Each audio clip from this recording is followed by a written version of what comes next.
Chewy is my spirit animal. From Dave. There you go. What if you know what would your spirit animal be? I know what mine would be. What would yours be?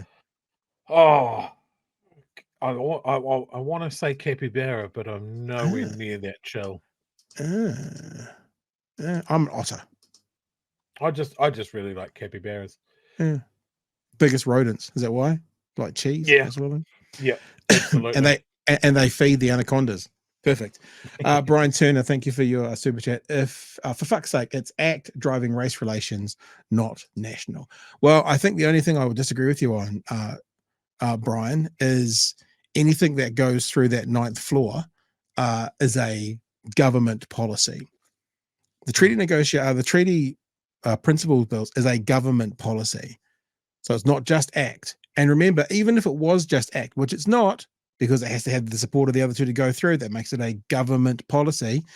When ACT or New Zealand First break something, Luxon owns it. He brought them to the table. He sold his soul to the devils because he wanted power at any cost. So even if it was ACT and no one else owns it, what Luxon owns is he is the reason that it's still on the table. Right? So I get what you're saying, but I would say that the government owns it. And I would say even if the government didn't own it, Luxon owns it because of Luxon that Seymour's there to be able to do it. Right, look, Chewy. I just want to point out one thing. Yep. We talked about very briefly about the Cullen Fund. New Zealand's had a couple of goes at having a proper super fund going. Muldoon stopped it, and Key stopped it.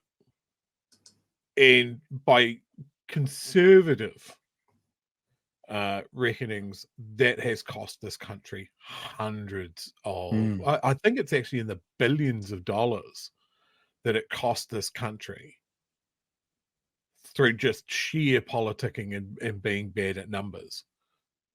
We can't let that happen again. And I think National have acknowledged that the Cullen Fund is really useful. So now they're coming at it from a different degree of going, well, less super money or later super money, but no actual evaluation of super, of like, how do we make sure that people still get it at the age that they expected to get it, and still at the level that we need it to be to live on. How do we do that? That's the thinking that needs to happen.